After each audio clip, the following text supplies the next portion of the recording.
ಆ ಜಿಲ್ಲೆಯಲ್ಲಿ ಸರ್ಕಾರದಿಂದಲೇ ಗೋಶಾಲೆ ಆರಂಭ ಮಾಡಲಾಗಿತ್ತು. ಆದರೆ ಈ ಬಾರಿ ಗೋಶಾಲೆಯಲ್ಲಿ ಬಿಸಿಲಿನ ಎಫೆಕ್ಟ್ ಇದ್ದಿದ್ದು ಇಲ್ಲಿನ ಪ್ರಾಣಿಗಳಿಗೆ ಕುಡಿಯೋದಕ್ಕೂ ಕೂಡ ನೀರಿಲ್ಲದಂಗಾಗಿದೆ. ಇಲ್ಲಿನ ಜಾನುವಾರುಗಳಿಗೆ ಟ್ಯಾಂಕರ್ ಮೂಲಕ ಕುಡಿಯುವ ನೀರು ಪೂರೈಕೆ ಮಾಡಲಾಗ್ತಾ ಇದೆ. ಅಷ್ಟಕ್ಕೂ ಯಾವ ಗೋಶಾಲೆಗೆ ನೀರಿನ ಅಭಾವ ತಲೆ ದೂರಿರೋದು? ಆ ಕುರಿತ ಒಂದು ರಿಪೋರ್ಟ್ ಇದೆ, ಬನ್ನಿ ನೋಡ್ಕೊಂಡು ಬರೋಣ.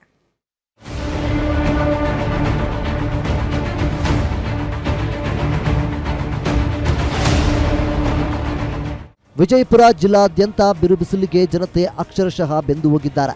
ಈ ನಡುವೆ ಜಿಲ್ಲೆಯ ಹಲವೆಡೆ ಕುಡಿಯುವ ನೀರಿನ ಸಮಸ್ಯೆ ಎದುರಾಗಿದೆ. ಈ ನಡುವೆ ಜಾನುವಾರುಗಳಿಗೂ ಜೀವಜಲದ ಸಮಸ್ಯೆ ತಲೆದೂರಿದೆ. ಮುನ್ನೆಚ್ಚರಿಕೆ ಕ್ರಮವಾಗಿ ಜಾನುವಾರುಗಳಿಗೆ ಜೀವಜಲದ ಸಮಸ್ಯೆಯಾಗದಂತೆ ಜಿಲ್ಲಾಡಳಿತ ವ್ಯವಸ್ಥೆ ಕಲ್ಪಿಸುತ್ತಿದೆ.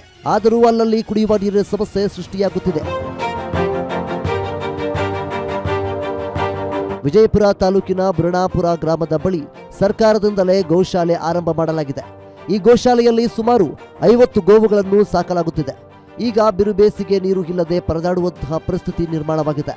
ಇನ್ನೊಂದೆಡೆ ಬಿಸಿಲಿನಿಂದಾಗಿ ಗೋಶಾಲೆಯಲ್ಲಿ ಇರುವ ಬೋರ್ವೆಲ್ ಸಂಪೂರ್ಣವಾಗಿ ಬತ್ತಿ ಹೋಗಿದ್ದು ಜಾನುವಾರುಗಳಿಗೆ ಈಗ ನೀರಿನ ಅಭಾವ ಎದುರಾಗಿದೆ. ನಮ್ಮಲ್ಲಿ ಸ್ವಂತ ಬೋರ್ ಇದೆ.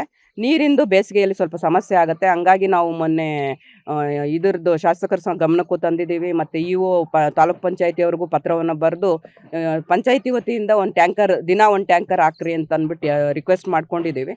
ಹಂಗಾಗಿ ಅವರು ಹಾಕಿರ್ತಾರೆ. ಹಂಗೇನಾದರೂ ಇದು ಅನಿವಾರ್ಯ ಪರಿಸ್ಥಿತಿಯಲ್ಲಿ ಸಹ ಅವ್ರು ಹಾಕಿಲ್ಲ ಅಂದರೆ ನಾವೇ ಟ್ಯಾಂಕರ್ ತಂದು ಅದನ್ನು ಯಾವುದೂ ತೊಂದರೆ ಆಗಲಾರ್ದಂಗೆ ನಿರ್ವಹಣೆ ಮಾಡ್ತಾ ಇದ್ದೀವಿ.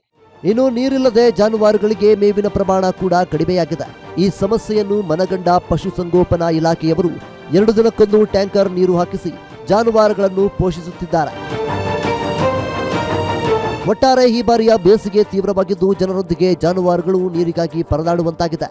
ಪ್ರಸಕ್ತ ಸಾಲಿನಲ್ಲಿ ಇಂಡಿ ಹಾಗೂ ಚಡಚಣ ತಾಲೂಕಿನ 52 ಗ್ರಾಮಗಳಲ್ಲಿ ನೀರಿನ ಸಮಸ್ಯೆ ಎದುರಾಗಿದೆ. ಜಿಲ್ಲಾಡಳಿತ ಈ ಎಲ್ಲಾ ಗ್ರಾಮಗಳಿಗೆ ನೀರಿನ ಪರ್ಯಾಯ ವ್ಯವಸ್ಥೆ ಮಾಡಿದೆ.